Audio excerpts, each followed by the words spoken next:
Aún ¿Se ve no, la, al menos se a ve mí la aún no. presentación? Ay, sí. Ahí sí, sí.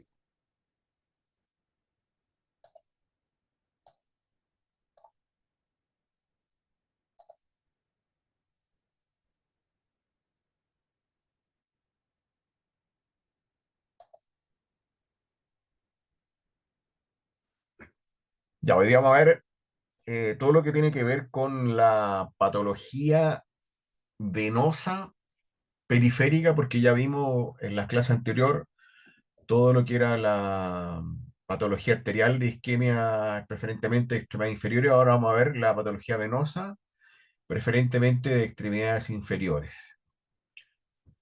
Entonces, para hablar un poco de esto, hay que tener más o menos claro la anatomía, que tiene que ver con la anatomía venosa de los miembros inferiores, saber exactamente cuál es la safena interna, la safena externa, la vena femoral, cuáles son las venas profundas y las venas perforantes.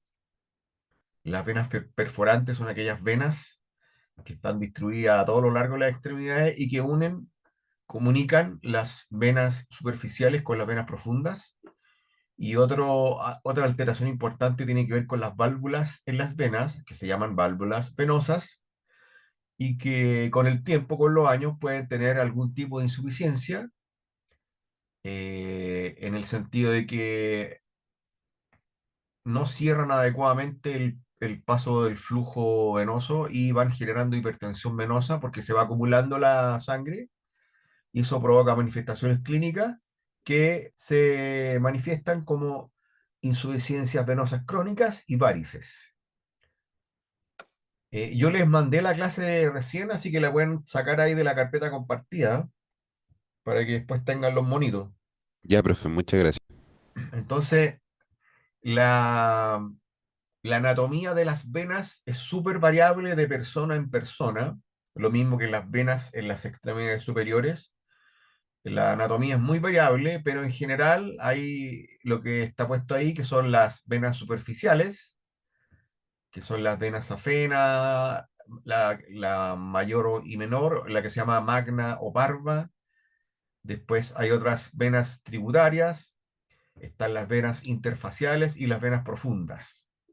Y de esas, la más conocida es la vena femoral, la vena profunda femoral, etcétera. Este conocimiento anatómico es preferentemente para los especialistas, pero nosotros nos vamos a quedar con la vena femoral, la vena safena, la vena poplitea, la vena safena externa, que son las que clínicamente uno puede observar y puede traducir en las manifestaciones clínicas. Entonces, acá está la vena femoral, después está la vena femoral profunda, que están descritas en este bonito, la vena femoral propiamente tal, la safena, que es superficial, la vena safena menor, la vena tibial, que son las que generalmente uno puede palpar y ver, y la vena poplitea, que se ven preferentemente en el hueco popliteo.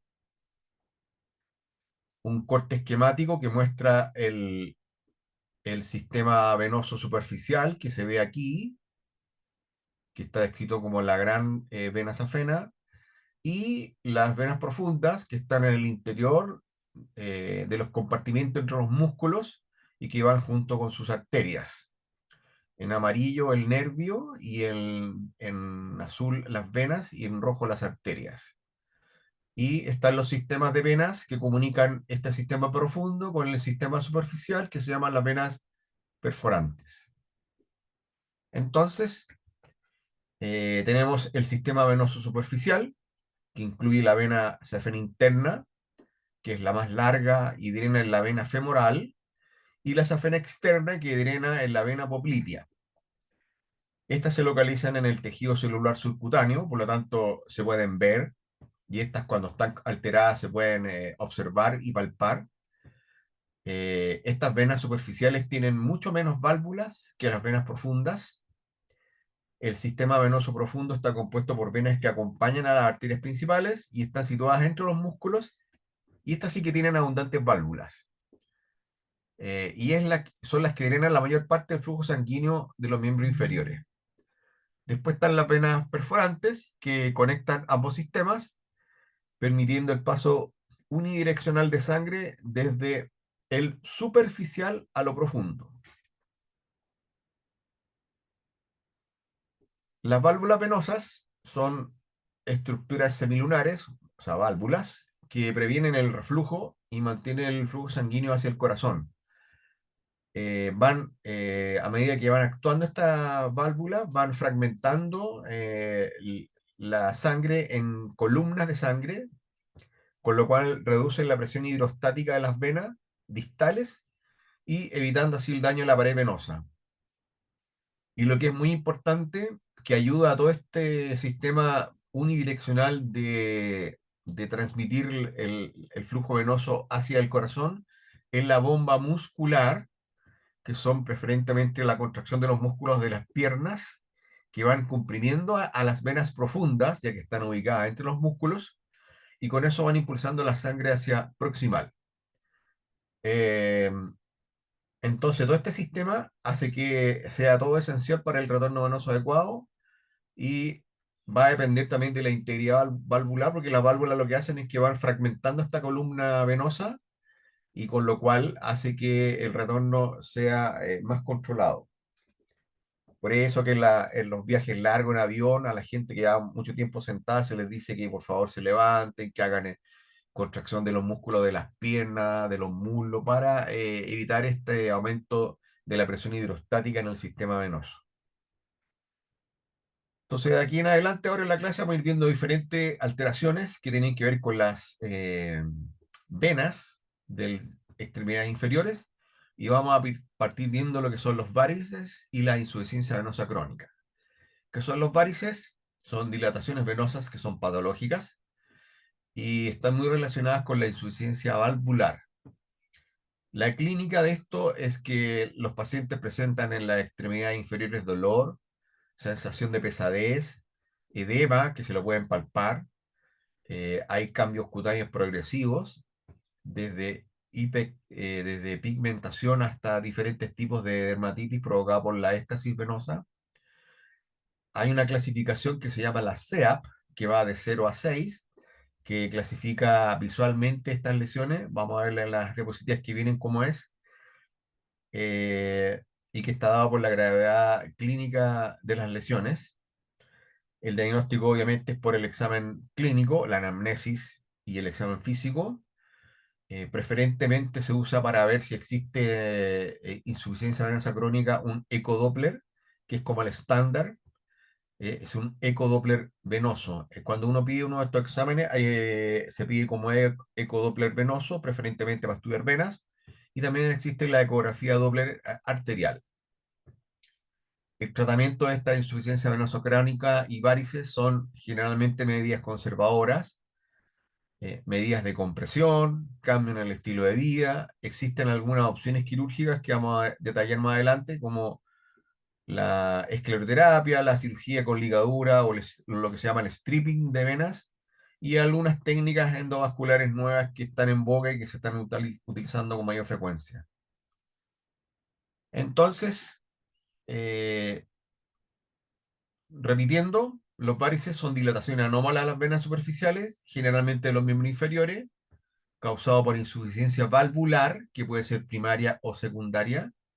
Primaria por un defecto propio de la válvula y secundaria a una alteración de insuficiencia venosa eh, que, que es secundaria a alguna otra patología, con aumento crónico de la presión venosa. La insuficiencia venosa crónica se refiere al conjunto de alteraciones clínicas derivadas de la incapacidad del sistema venoso para retornar eficazmente la sangre al corazón, lo que produce una hipertensión venosa sostenida y un daño estructural progresivo. Factores contribuyentes, la incompetencia valvular, debilidad de la pared venosa y condiciones que aumentan la presión venosa como el ortostatismo prolongado, el embarazo y la obesidad.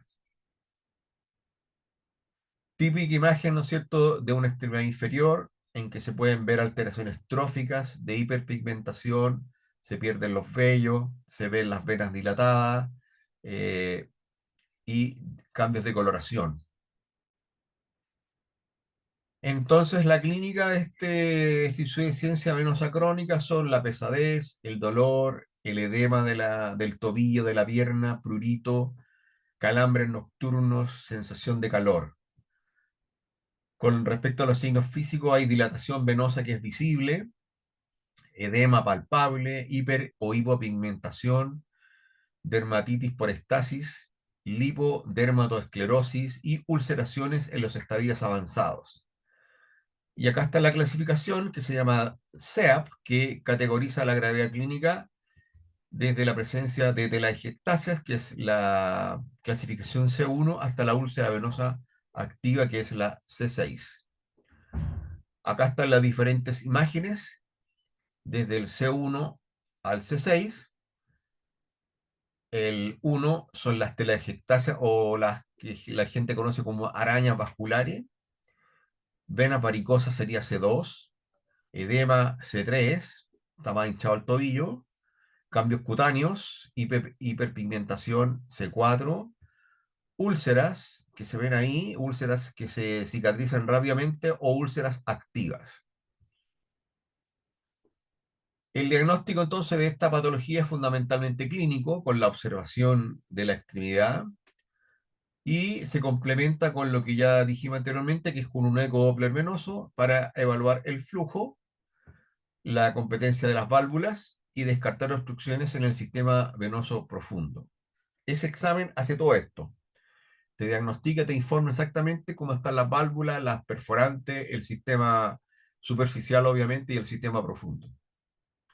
El diagnóstico diferencial de esta patología de insuficiencia venosa crónica se hace con otras patologías arteriales, con la trombosis venosa profunda, linfedema, que es una alteración del sistema linfático que produce edema, y otras causas sistémicas de edema, por ejemplo, insuficiencia cardíaca. ¿Cuál es el tratamiento de la insuficiencia venosa crónica? Generalmente es conservador, parte siempre con estas medidas, a través de medidas higiénico-dietéticas, compresión elástica, usando medias, realizando ejercicio para activación de la bomba muscular, control del peso, evitar el ortostatismo y evitar calor excesivo en las extremidades.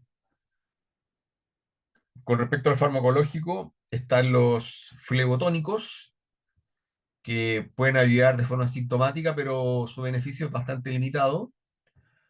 Eh, ya pasamos a una etapa quirúrgica, que sería un tratamiento intervencional, que sería a través de diferentes técnicas abiertas como endovasculares. Está la escleroterapia, está las técnicas abiertas como la stripping, que sería la extracción de la vena comprometida, o las ligaduras de las venas, y los procedimientos endovasculares como el láser o la radiofrecuencia. Esto lo vamos a ver más en detalle más adelante. Como uno selecciona el tratamiento, va a depender de la clasificación COP, el grado de los síntomas que tiene, la extensión de las lesiones, las complicaciones y cómo ha sido el manejo conservador. Si hay mala respuesta a este tratamiento conservador, hay que derivarlo al especialista que se dedica a ver esto, que es el cirujano vascular.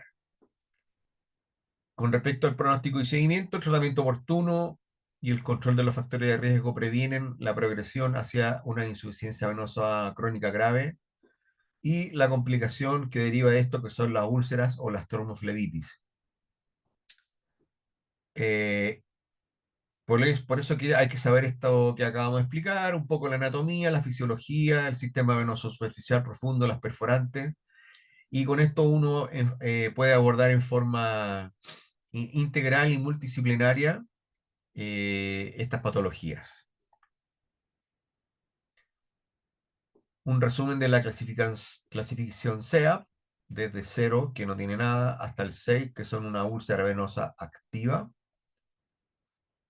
Repitiendo de nuevo el mismo monito, aquí se pueden ver con más claridad las telangiectasias de la pierna, las varices, la C3, los cambios de pigmentación, las úlceras que cicatrizan o la úlcera activa. Vamos a ver una segunda patología, que es la trombosis venosa profunda, y asociada con ello también la tromboflebitis. ¿Qué es la trombosis venosa profunda? Es la aparición y formación de un trombo en el sistema venoso profundo. Hay factores predisponentes como los éstasis, alteraciones de las venas perforantes, y la clínica preferentemente son pacientes que tienen dolor constante, edema, calor local. Y esto es súper importante porque la presencia de una trombosis venosa profunda, si no se maneja en forma adecuada, existe riesgo de una embolía pulmonar en que trozos del trombo en este sistema venoso pueden migrar hacia el corazón y llegar al pulmón. La tromboflebitis es un proceso inflamatorio preferentemente que ocurre solo en las venas superficiales, tiene mucho menos riesgo embólico, pero la clínica es bastante similar. El diagnóstico se hace con la clínica, el hablar con el paciente, el examen físico y el Doppler. Muy importante lo que se repite siempre, que esto tiene riesgo de embolía y síndrome postrombótico. El riesgo de embolía es la embolía pulmonar y el síndrome postrombótico es lo que ocurre preferentemente en la misma extremidad. El manejo de la trombosis venosa profunda es con la anticoagulación, prevenir las complicaciones que pueden ocurrir y evaluación quirúrgica en casos seleccionados por el cirujano vascular. ¿Cuál es el manejo de la trombosis venosa profunda? Principalmente es la anticoagulación y en aquellas medidas para prevenir complicaciones como la embolía pulmonar y el síndrome postrombótico y la recurrencia de una segunda trombosis profunda. Los objetivos terapéuticos son evitar la extensión del trombo y de la embolía pulmonar, favorecer la recanalización de esta vena y prevenir el síndrome postrombótico y las recurrencias.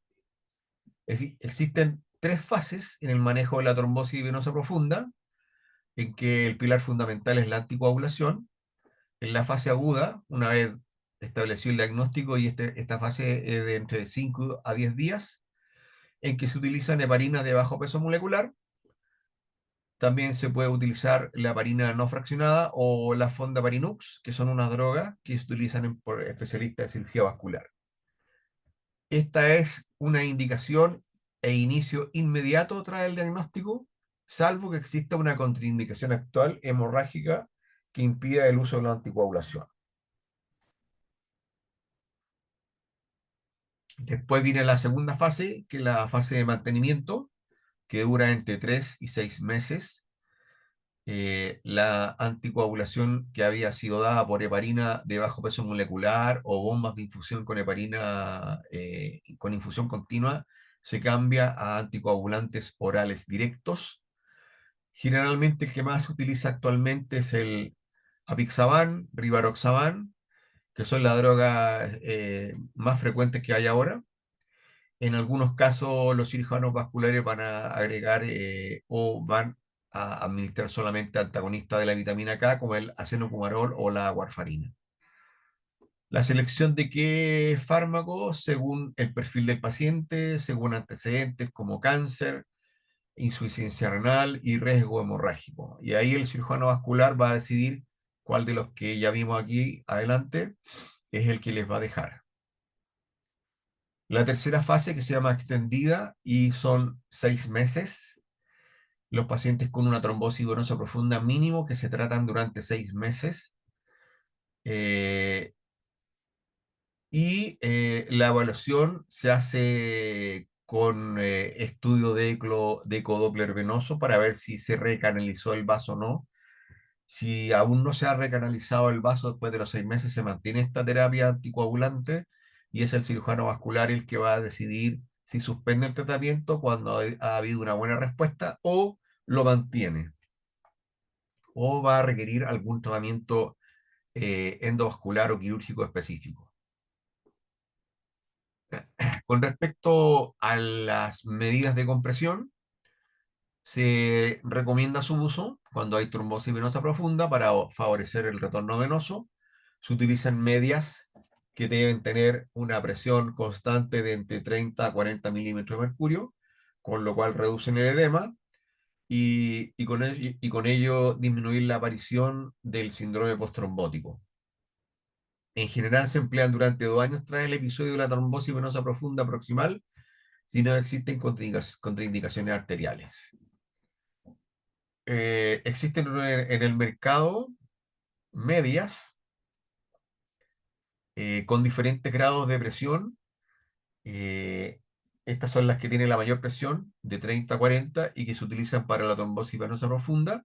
El cirujano vascular y médico general y médico internista también las recomiendan y las pueden indicar con una receta simple y se compran en el comercio normal. Otro manejo de la trombosis venosa profunda tiene que ver con la trombolisis y un manejo intervencionista. La trombolisis está reservada para la trombosis venosa profunda iliofemoral aguda con amenaza de la extremidad, con una buena expectativa funcional y bajo riesgo hemorrágico. Y esta se hace a través de tratamiento endovascular. También se puede usar la trombectomía quirúrgica endovascular y también con colocación de stent en algunos casos, indicada solo en situaciones especiales como la flegmasia y la contraindicación a la anticoagulación.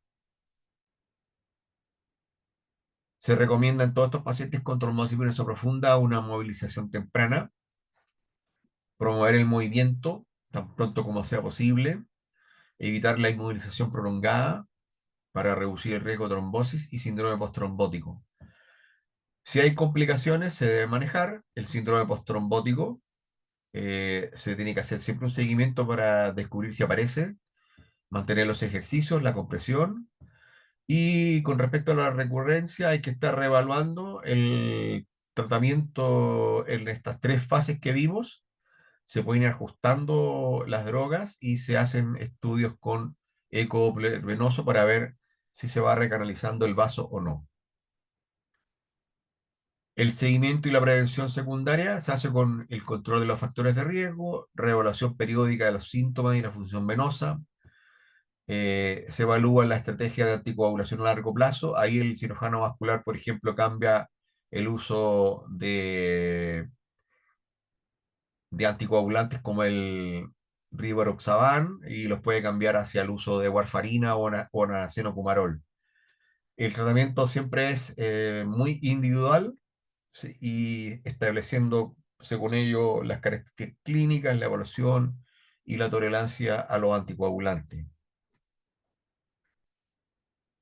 Una tercera patología tiene que ver con la tromboflebitis de las venas de las extremidades inferiores.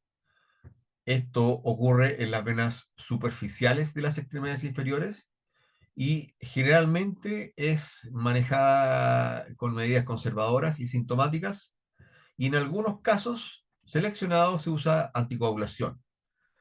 La mayoría de los cuadros de tromboflebitis son autolimitados, presentan bajo riesgo de complicaciones graves, aunque la extensión hacia venas profundas debe ser descartada siempre, y eso se hace con un ecodoppler venoso. Cuando uno tiene un paciente con una tromboflebitis, siempre se debe pedir un ecodoppler para descartar esta extensión hacia el sistema venoso profundo. El manejo de la tromboflebitis se hace a través de una compresión elástica. Acá la media compresiva tienen una presión menor de 22 a 29.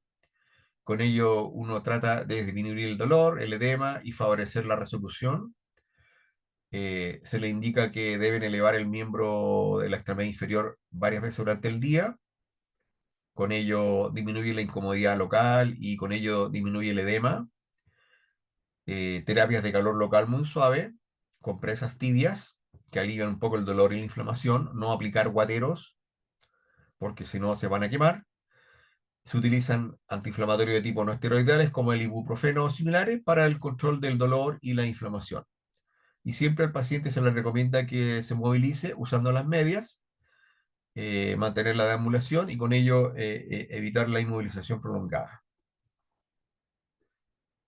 Con respecto a la anticoagulación en la tromboflebitis, solo está indicada cuando afecta a las venas proximales, sería la vena safena mayor, cuando está cerca de la unión safena femoral. ¿Por qué? Porque ahí es más fácil que se extienda esta tromboflebitis o trombosis hacia las venas profundas. También se utiliza anticoagulación en pacientes con factores de alto riesgo trombótico o antecedentes de haber tenido ya una trombosis venosa profunda.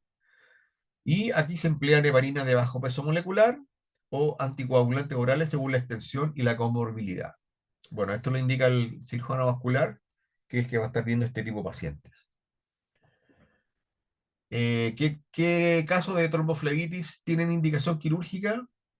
Son casos excepcionales en los cuales se detecta que hay progresión hacia el sistema venoso profundo grave, síntomas muy intensos o complicaciones como un absceso en la zona de la tromboflebitis, ya que están en venas superficiales, en que se debe considerar la extirpación de este territorio de la vena comprometida o la ligadura. También cuando se trata de controlar la infección, siempre hay que considerar uso de antibióticos si hay signos de celulitis asociada a esta tromboflebitis o una sobreinfección local. Y con respecto al seguimiento y prevención, siempre se monitorizan con ecografía Doppler, generalmente una al mes, educación en la prevención de la éstasis venosa y evitar factores predisponentes. Vamos a pasar ahora a lo que son los tratamiento quirúrgico de las varices. Este tratamiento ha evolucionado mucho en las últimas décadas. Antes, hace unos 15, 20 años atrás, eran todo con técnicas invasivas, con cirugía abierta, y ahora se están utilizando procedimientos mucho más, menos invasivos, con los cuales se logra una recuperación más rápida, con menor morbilidad con respecto a las complicaciones.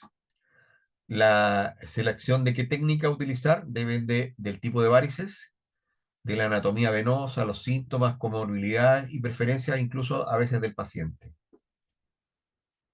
Eh, una técnica quirúrgica abierta es lo que se llama la safenectomía o stripping de la safena. Es la técnica clásica que consiste en el aislamiento y extracción de la vena safena interna o vena safena externa utilizando un dispositivo especial que se llama fleboextractor. Vamos a verlo acá en una foto al lado, a ver luego. Eh, Está indicada en estas varices tronculares con un reflujo que está comprobado y con dilatación importante. Requiere una incisión inguinal y otra en el tobillo. eh, y se está utilizando cada vez menos porque se están utilizando las técnicas menos invasivas. Este es un diagrama que muestra cómo se utiliza. Se identifica la unión safeno-femoral, acá en el callado de la vena safena interna. Eh, a través de esto se utiliza un fleboextractor que se introduce a través de la vena y esta se saca acá a nivel bajo el hueco popliteo. Y lo que hace este fleboextractor es que con esta punta roma extrae por completo toda esta vena en todo su trayecto. Ese es el trayecto en el monito en que se ve que está totalmente la vena eliminada. Y aquí se pueden utilizar incisiones adicionales para resecar venas adicionales que se pueden encontrar en ese sector. Esto es lo mismo, la incisión iliofemoral, se liga la vena safena interna, aquí va el flebo extractor por el interior de la vena y se saca a nivel del hueco popliteo o a nivel del tobillo, en este caso a nivel del hueco popliteo, y aquí está el flebo extractor en la punta y esa es la vena dilatada que se sacó de forma completa. Está la flebectomía ambulatoria, que es la extracción de trayectos varicosos colaterales, no la que acabamos de ver, y quizás a través de múltiples microincisiones y se disecan y se van extrayendo estas venitas pequeñas que se pueden combinar también con otros procedimientos y sus cicatrices son mínimas. Estas, por ejemplo, son fleboextracciones ambulatorias en las cuales se van retirando trozos de vena en estos sectores. Técnicas quirúrgicas endovasculares se denominan a lo que se llama la endoablación térmica, en que a través de un mecanismo que provoca calor se destruye y provoca fibrosis y cierre de la vena. Se utiliza lo que se llama la radiofrecuencia o el láser. Esta es la técnica que se considera el gold estándar actualmente en el tratamiento de las varices safenas. Se introduce un catéter en la vena, se administra energía térmica, ya sea por radiofrecuencia o por láser. Eso induce fibrosis y el cierre de la vena. Con eso se evita la extracción quirúrgica de la safena que vimos en la utilización del flebo extractor. Este es un procedimiento que es ambulatorio, se puede hacer con anestesia local, en otras veces también se agrega anestesia regional, tiene menos dolor y la recuperación es muy rápida, mucho más que el stripping tradicional abierto. Esta es la aplicación de, en este caso, de láser. Acá hay un catéter que está introducido en una vena y este láser se va a introducir por todo el trayecto de la vena safena, en este caso por la vena safena externa o la vena safena interna a nivel del muslo. Existe otro método endovascular que es el VenaSeal, que a través de un catéter se introduce un pegamento médico en el interior de la vena que hace lo mismo, que la obstruye, no utiliza calor ni tampoco anestesia regional, solo anestesia local, y está indicada en pacientes con contraindicación para el uso del calor, de los sistemas que usan calor, o anestesia extensa. Existen estas técnicas hemodinámicas llamadas Chiva o ASBAL, que son correcciones anatómicas selectivas para preservar al máximo el sistema venoso superficial, reduciendo la hipertensión venosa mediante ligaduras estratégicas. Estas son técnicas que utilizan preferentemente los cirujanos vasculares eh, y que al nivel de médico de formación no es necesario que se conozcan en detalle. Lo mismo existen otros médicos que una escleroterapia con espuma, que es no quirúrgico preferentemente, pero es una opción que también lo utilizan los cirujanos vasculares. Este es un agente esclerosante que induce fibrosis y cierra la vena bajo un guiado ecográfico. Generalmente se suele utilizar después de haber hecho las otras cirugías que ya hemos descrito, para aquellos varices residuales que no fueron advertidos, aquellas varices que recidivaron y preferentemente para las telangiectasias. Con respecto a los cuidados postoperatorios y perfil de seguridad, siempre los pacientes que se operan con cualquier técnica del manejo de las varices tienen que tener y usar medias compresivas. También muchos cirujanos dejan por algunos días tromboprofilaxis postoperatoria con algún anticoagulante, generalmente oral, como el rivaroxaban. Y las complicaciones de esta cirugía incluyen hematomas en los sitios quirúrgicos, lesiones nerviosas, trombosis venosa superficial o profunda, la recidiva varicosa y alteraciones en las cicatrices.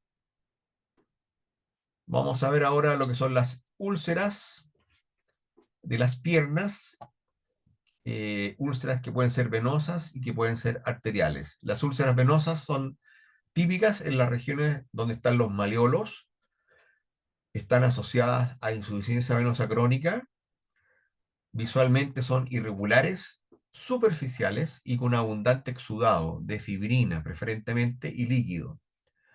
En cambio, las úlceras arteriales son lesiones muy dolorosas, están localizadas en áreas distales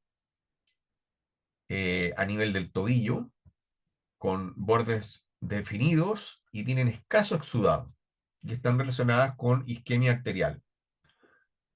El diagnóstico diferencial, como ya está escrito en la definición, se hace a través de una evaluación clínica eh, y el manejo va dirigido según la causa.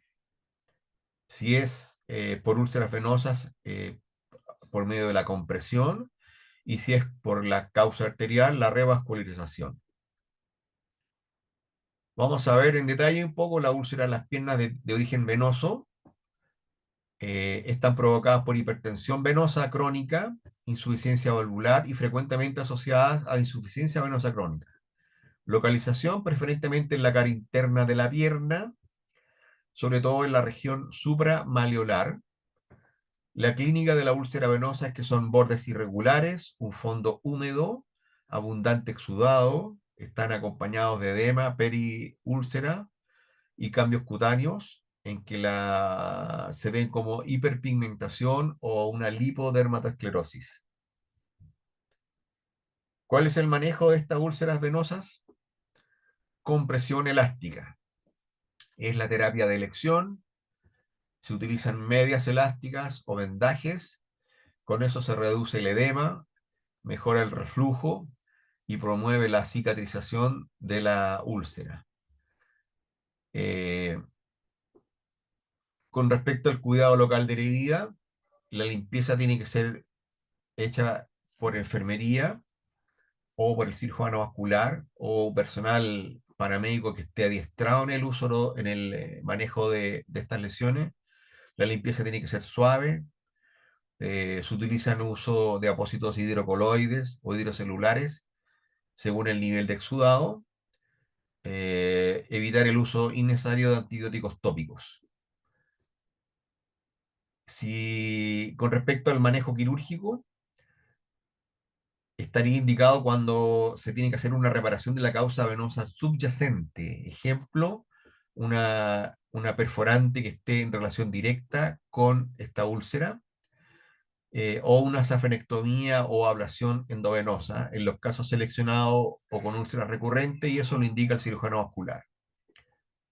Medidas adyuvantes son la elevación de la pierna, evitar el ortostatismo prolongado, control de las comorbilidades del paciente, deambulación.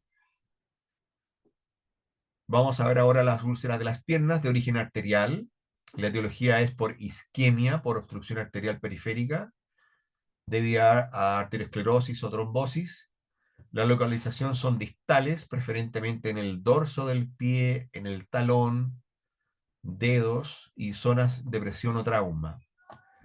La clínica, estas úlceras arteriales son de bordes definidos, generalmente tienen un fondo necrótico, tienen muy escaso exudado, a diferencia de la úlcera venosa, son muy dolorosas y están asociadas a pulsos disminuidos de la zona o ausentes.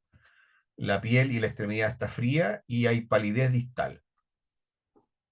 ¿Cuál es el manejo de las úlceras de origen arterial? Es quirúrgico, es revascularización. Se evalúa la necesidad quirúrgica a través de bypass arteriales o angioplastías realizadas por cirujano vascular para mejorar el aporte sanguíneo a esta zona.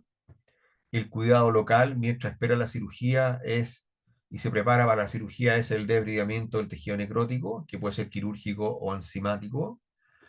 Si es que existe tejido desvitalizado, protección de la herida con apósitos secos, no adherentes, evitar la compresión hasta descartar la isquemia significativa. El manejo del dolor se hace con analgesias comunes, medidas de protección local. Hay que optimizar las comorbilidades porque estos son pacientes que generalmente tienen alteraciones de tipo isquémicas, insuficiencia cardíaca, tienen hipertensión, diabetes. Todas estas cosas hay que corregirlas. Consideraciones para ambos tipos de úlceras.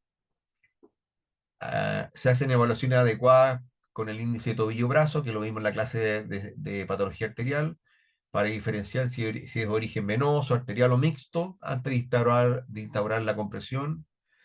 Referir siempre a cirugía vascular ante úlceras de difícil cicatrización o necesidad de una intervención de revascularización.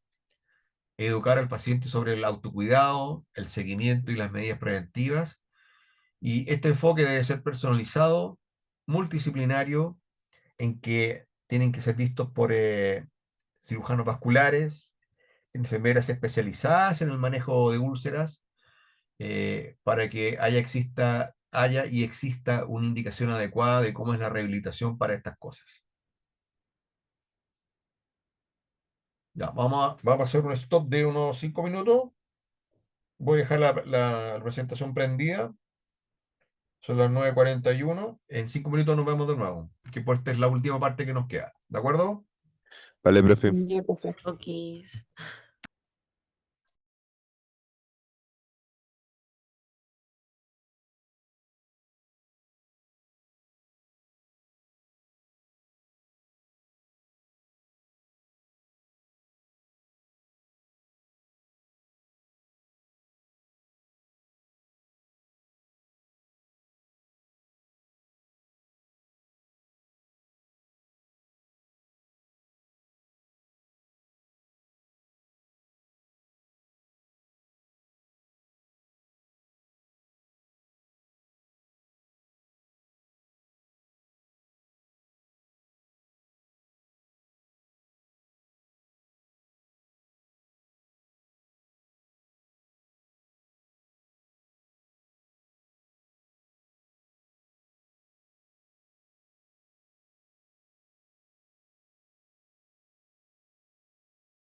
Ya.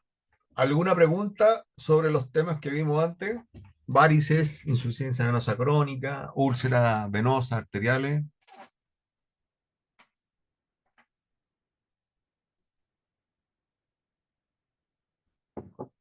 Creo Profe, sí. yo tengo una duda. Cuando habló de varices, habló como de fisiopatología como primaria, de causa primaria y de causa como por insuficiencia crónica. ¿Hay alguna diferencia como en la clínica, como en la edad, de cuándo aparece, o es como completamente igual? Es muy similar, ¿eh? Ah, ya, entonces uno No, No. con la clínica no puedes saber tú si es primaria o secundaria. A ver, un ejemplo primario es que sea una alteración propia de las válvulas que se da con los años o cuando hay gente, o sea, hay gente que tiene 30 años y puede tener varices. Generalmente esas son causas primarias de que existe una alteración anatómica en las válvulas. Eh, en cambio, las secundarias son consecuencia de algo que predispuso que tuviera una alteración en las válvulas. Por ejemplo, que tengan un traumatismo en las extremas inferiores por compresión, heridas de bala, heridas por cuchillo. Más que nada están dadas por esas indicaciones y por esas alteraciones. Pero clínicamente, si es que ha habido algún traumatismo, eso es lo único que tú podrías ver en la historia clínica del paciente. Si no tiene ningún tipo de traumatismo previo, es bien difícil saber si es primaria o secundaria. Ah, Eh, perfecto. eso lo va a ir viendo a medida que haga exámenes eh, a través de un ecodoppler venoso que te detecta preferentemente cuál es la vena comprometida. A veces te logran decir cuántas válvulas son las que están alteradas. Y ahí con eso se puede ir viendo eh, si es primaria o secundaria, pero eso generalmente uno que cuando es médico general no lo va a ver nunca más porque lo va a estar viendo después el cirujano vascular. Lo importante en esta etapa como médico general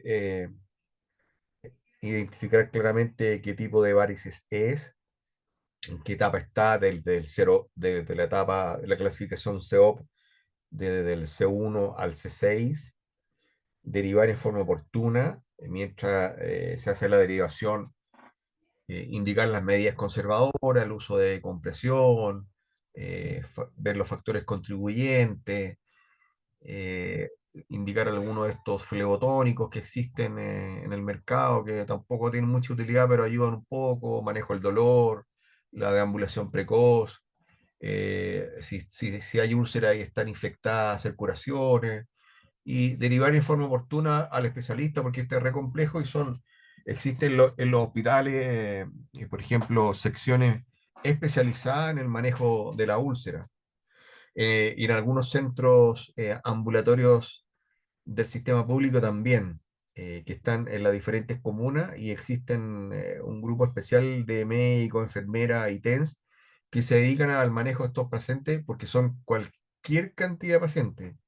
Es una patología que es súper frecuente y existen muchos viejitos con alteraciones de este tipo. Gracias, ¿Alguna otra pregunta?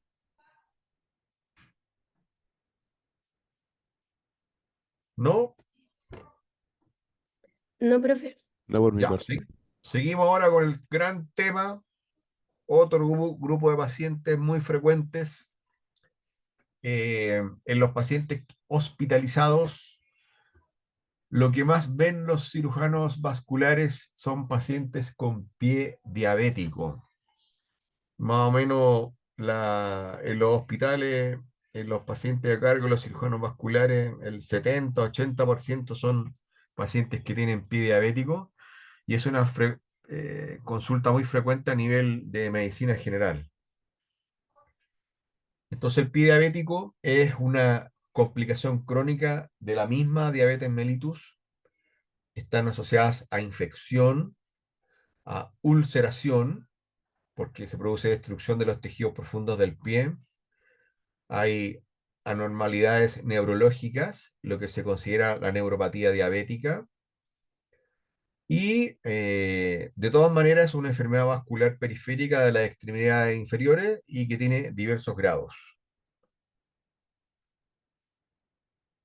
Existe una triada que es la neuropatía, trauma, infección y enfermedad arterial oclusiva como causa básica que provoca esto.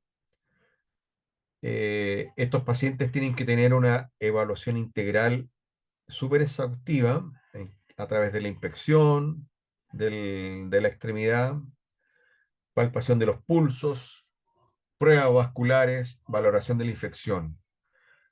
El manejo es multidisciplinario, se hace a través de un control metabólico, porque tienen diabetes, curación avanzada de las úlceras. En este caso, como ya vimos en la sección anterior, son úlceras de origen arterial. Se hace tratamiento quirúrgico en casos de infección y todo esto es para tratar de prevenir las amputaciones en estos pacientes. Entonces, repito, esto siempre se hace a través de un enfoque multidisciplinario en que uno debe combinar la prevención, evaluación exhaustiva, tratamiento local y sistémico. Y la idea de todo esto es evitar que estos pacientes se vayan amputando. Eh, Siempre parten cuando son muy maltratados con amputaciones distales, trozos de ortejos, el antepié, el pie, y así sucesivamente van aumentando las amputaciones hasta arriba, hasta una amputación infracondilia o a veces hasta lamentablemente supracondilia. Y hay que tratar de evitar que le ocurran esas cosas. Eh, con respecto a la evaluación inicial y la estadificación o estratificación, siempre uno debe detectar factores de riesgo, como la presencia de neuropatía, vasculopatía periférica, historias previas de ulceraciones, historias de deformidades de las extremidades, amputaciones previas, ver si existe la neuropatía en el sentido de que hay reducción de la sensibilidad sensorial del paciente en el pie. Eso es lo que se llama prueba de monofilamento, tiene que ver con que se pasa un hilo o algo muy suave para ver pérdidas y zonas de pérdida de la sensibilidad. Todos estos pacientes también se clasifican según el riesgo y según las lesiones, según sistemas validados. La más frecuente y la más utilizada es la clasificación de Wagner, que va desde grado 0 a grado 5 y va en aumento en la gravedad. El grado 1 hay una úlcera superficial confinada a la piel, el grado 2 úlcera profunda, afecta el subcutáneo, el tendón, músculo o hueso, pero sin infección grave ni necrosis. El grado 3 es una úlcera profunda con abscesos, secreción, infección grave u piomelitis. El grado 4 hay necrosis localizada en una parte del pie, que pueden ser los dedos, el talón, la planta. Y el grado 5, todo el pie está con gangrena o necrosis extensa. Generalmente los pacientes grado 1 son los que consultan en los centros médicos de las clínicas o en los consultorios periféricos de las ciudades. Y desde el grado 2 al grado 5 son los que van a consultar en los servicios de urgencia. Y ahí uno como médico que trabaja en la urgencia va a tener que definir cuál es la clasificación de Wagner que tiene este paciente y cuándo va a requerir una hospitalización. Eso lo vamos a ver ahora en las diapositivas que siguen.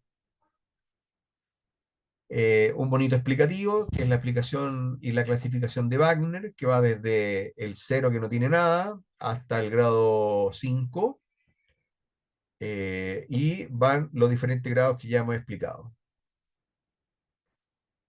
En monitos, grado 1, grado 2, ustedes ven los diferentes tipos de úlcera y el compromiso. Esta que tiene aquí ya es una gangrena extensa de todo el pie, va a implicación de una amputación del pie. Esta va a implicar una amputación del antepié y esta aún se pueden manejar con medidas quirúrgicas. Lo mismo, el grado del 0 al 5. Estos son los típicos pacientes, ¿no es cierto? El del fondo es un paciente que tiene un pie con calcetín, por si acaso. Y acá los diferentes grados de alteraciones de la extremidad inferior, en que hay un cierto grado, ¿no es cierto?, de isquemia, alteración del trofismo, la de la piel, y aquí este médico está con un bisturí, seguramente está drenando algún tipo de úlcera que está a nivel del dorso del pie. Otro ejemplo, esta según la clasificación sería un C3, ¿no es cierto? A ver, revisemos. un 2. Según la clasificación de Wagner, sería un grado 2. Ahí. Prevención. Educación sanitaria. Enseñar al paciente, a su familia, sobre la inspección diaria de estos pacientes. Recordemos que son pacientes diabéticos de mal control, muy averiados. Frecuentemente se les indica que tienen que tener los pies muy aseados, lavados, muy hidratados, con cremas, corte adecuado de uñas, no hechos por el paciente, sino que por alguna persona o un podólogo que sepa de esta situación. Tienen que utilizar un calzado que proteja el pie y que evite los traumatismos inadvertidos. Recordar que estos pacientes tienen neuropatía periférica y no sienten cuando están siendo lesionada alguna parte del pie. Lo mismo pasa con los usos de guateros. Ellos van a decir que tienen mucho frío, pero no hay que ponerle guateros directos, sino que compresas tibias, no calientes, compresas tibias. Y el control metabólico de su enfermedad de base, mantener glicemias óptimas. Con eso se reduce el riesgo de la progresión y las complicaciones. Tienen que ser manejados en forma multidisciplinaria para que prevenir la aparición de lesiones que impliquen amputaciones. ¿Cómo se manejan las úlceras de estos pacientes? Se hacen descargas de presión, o sea, se usan botas específicas que se mandan a hacer. eh, Incluso son yesos de contacto total o dispositivos ortésicos para evitar la presión sobre la úlcera. Si es un yeso, se coloca un yeso en el cual tiene un orificio por donde está expuesta la úlcera y no se comprime. Cuidado local de la herida, limpieza diaria, apósitos avanzados con hidrocoloides o alginatos, debridamiento quirúrgico o enzimático según necesidad. Recordar que estos pacientes se tienen que tratar en centros especializados donde hay manejos por equipos que se dedican al manejo del pie diabético. No es cualquier curación con un TENS por ahí ni con una enfermera, no, tienen que ser equipos especializados en estas cosas. Los tratamientos antibióticos solo se indican si existe una infección comprobada, o sea, si es que hay celulitis, un absceso, osteomelitis, y tratando de elegir el antibiótico según el cultivo con el germen aislado. Y se ajusta el tratamiento según la evolución y los cultivos. Evaluación por cirugía vascular. Ellos realizan Doppler y se mide el índice tobillo-brazo.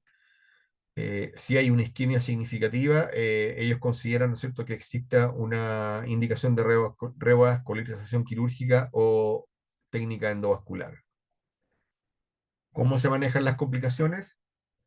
La infección grave con el debridamiento quirúrgico, drenaje de los abscesos, amputación de partes necrosadas si es necesario. ¿Cómo se comprueba la presencia de una osteomielitis en este pie diabético? Siempre con imágenes. Lo básico con rayos X y cuando ya es muy especializado para ver la profundidad y el grado de compromiso del hueso respectivo a través de una resonancia de la extremidad. S- eh, Hay que incluso hacer a veces cultivos de las lesiones óseas para descartar que no exista una infección endomedular del hueso.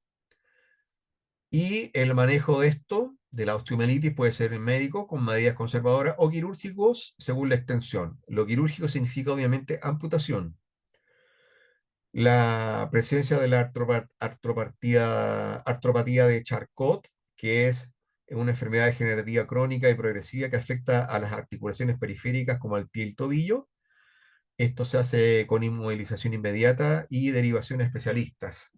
Los especialistas son los cirujanos vasculares y traumatólogos que se dedican al manejo de estas lesiones. Ya, esto es súper importante, es pregunta a prueba.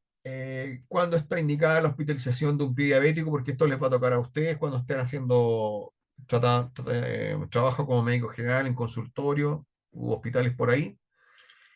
Y tienen que decidir si un paciente que viene a consultar con un pie diabético, que por primera vez o ya tiene antecedentes previos, tiene que dejarse hospitalizado. ¿Cuándo? Vamos a ir viendo varias causas.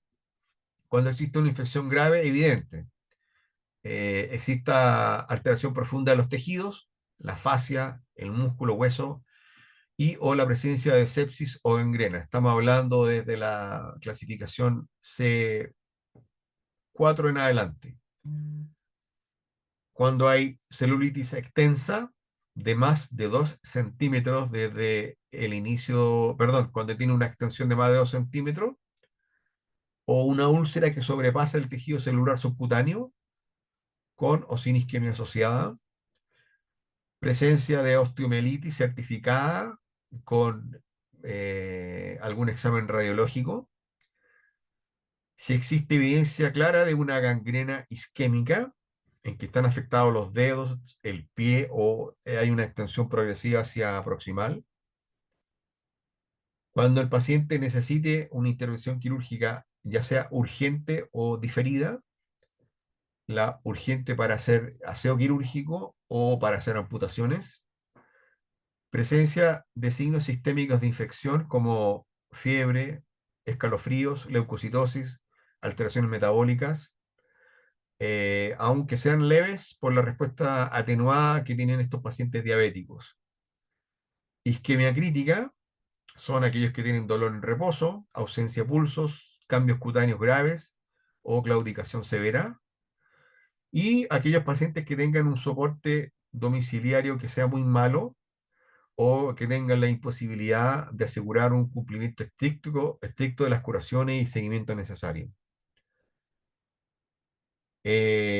Aquellos que están en el momento de la consulta con una descompensación metabólica aguda asociada al pie diabético, como una cetocidosis diabética o una hiperglicemia grave, sospecha de una fascitis necrotizante o infección rápidamente progresiva con compromiso sistémico. Estas son infecciones en que se van comprometiendo a través de la fascia o a través de los territorios musculares hacia arriba o a través del celular subcutáneo y pueden llegar incluso hasta la región iliofemoral. Aquellos que tienen úlceras neuropáticas crónicas que no pueden ser manejadas en forma ambulatoria por la extensión, la profundidad o complicaciones superpuestas.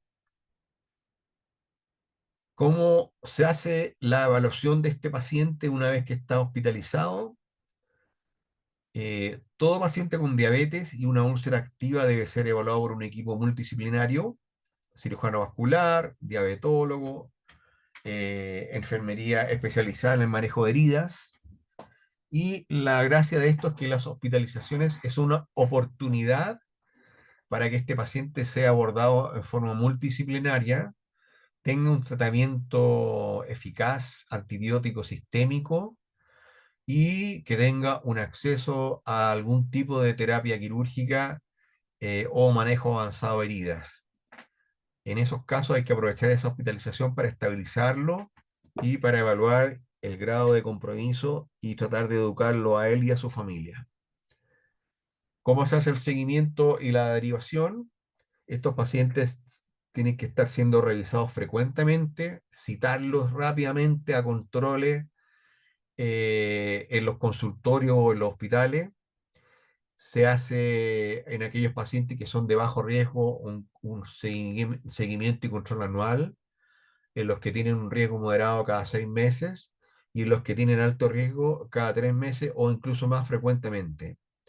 La idea es que sean derivados en forma temprana al cirujano vascular, al traumatólogo que ve alteraciones óseas de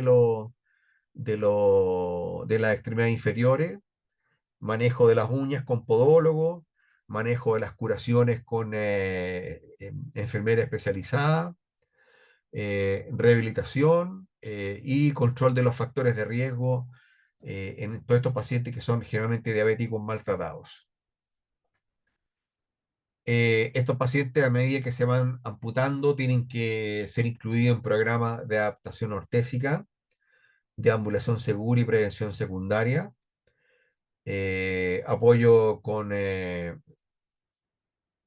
apoyo psicosocial y educativo para ver su adherencia en los tratamientos, a su familia, mejorar su calidad de vida. Y todos estos protocolos que hemos descrito aquí, en que deben ser vistos por un equipo especializado, por evaluaciones multidisciplinarias, la idea es que tengan un control frecuente, exhaustivo, un manejo hospitalario adecuado y un control ambulatorio para ir evitando la aparición de complicaciones y evitar las amputaciones, que es lo más terrible que le puede pasar a estos pacientes. Preguntas. No por Yo, mi parte al menos. yo tengo unas preguntas de nuevo. Con las clasificaciones que se usa, porque acá usted nombró la de Warner, y la otra vez yo estaba en urgencia y vi que tenían la de San Elian, y creo que hay como tres, entonces no sé si existe una estandarización, porque si hay una derivación y hay grados, no sé si existe algo así como en ambulatorio se ocupa esto, o en público se ocupa esto, en privado se ocupa esta otra, que nosotros debiéramos saber. Sí, no, yo no se las quise colocar porque son demasiadas, son como 5. Entonces, en el lugar donde uno van, utilizan la de Wagner y a veces otras, pero son dependientes de los equipos de cirugía vascular. Ah, Eh, ya. ¿No hay algo así como nacional que uno no, que se ya, no, no, no. ya, Eh, perfecto. eh, la gracia que tiene usted ahora con el uso de los teléfonos celulares es que rápidamente pueden ubicar la clasificación y tenerla. Entonces, cuando uno va a un lugar, eh, pregunta, ¿cuál es la clasificación que están utilizando acá? Porque hay varias, son como 5 las que se utilizan. Entonces, hay que sabérsela, ¿no? Y generalmente hay unos monitos, hay unos diagramas en los servicios de urgencia donde uno puede clasificarla y hay en las paredes de la urgencia o de los centros médicos o de los consultorios hay esto mismo que les puse yo, están en unos diagramas explicativos, cosa que uno ayuda en memoria para saber y cuál es la clasificación nomás. Esas clasificaciones lo único que hacen es establecer el grado y con eso decidir conducta, que sería, este es el tipo de monos que hay que se colocan en forma de diagrama. Así que va a depender de la que utilicen en cada centro, ¿no? Súper, muchas gracias, profe.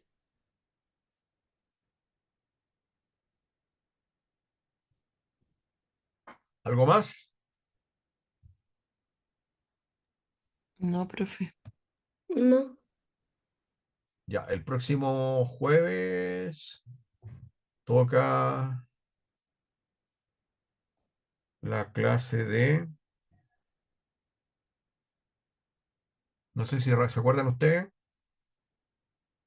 Patología Patología quirúrgica. tiroidea. Quirúrgica Ah, tiroidea. tiroides, ya, perfecto. Ya, esa yo voy a estar en el Congreso de Cirugía, pero se lo voy a hacer desde allá. Va a ser con este mismo sistema por Zoom, ¿de acuerdo? Ok. Perfecto, doctor. Perfecto. Profe, ¿se puede quedar un minutito después Sí, para claro, hacer una consulta? sí, claro. Chao, profe, gracias. Chao, chao. chao, profe, nos vemos.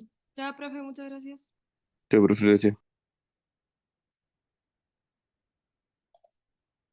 Sí, era más que nada, doctor, ¿Mm? para preguntarle si es que en la próxima sesión se podrían ver las dos clases que quedan, que es la de patología tiroidea y la de masas mediastínicas, creo que es la última. Si es que no le complica, por supuesto, teniendo en cuenta que es un congreso. No, pero yo tengo en el calendario dice que es la clase de tiroidía una y después viene la otra. ¿O la Ah, tenéis sí, sí. junta? No, no, no, no, sí, yo le digo si es que se pudieran abordar en una misma sesión, como terminado de repente temprano, a las 10, Ah, si es que no le es que complicara. la otra es de cáncer de pulmón y tumor mediastino. Sí, esa Son, era la que está. no son tan cortas, po. Ah, ya, ya, entonces son más extensas, ¿cierto? Mm. Lo que podríamos hacer es lo que dices tú, hacer patología tiroidea y tumores mediastino. Eso se puede hacer. Ya, y después una última de cáncer de pulmón. La última de cáncer de pulmón. Aunque, no, yo creo ¿Sí? que mejor como está en el calendario de ser así, porque así me imagino que tumor mediastínico y cáncer de pulmón igual están relacionados, No, no, pues no ¿o están, son no? distintos. Ya, Son ya no distintos. entonces, En las de tumores broncopulmonares hay que hablar ya, de nódulo pulmonar solitario, cáncer de pulmón, que ah, es ya, totalmente distinto de tumores del mediastino. ya, claro, Ya, entonces claro. hagamos tiroide con mediastino ese mismo día, el próximo jueves. Ya, pues, doctor. ¿Listo? Muchas gracias. Que esté Ya, bien. pues, chao, chao.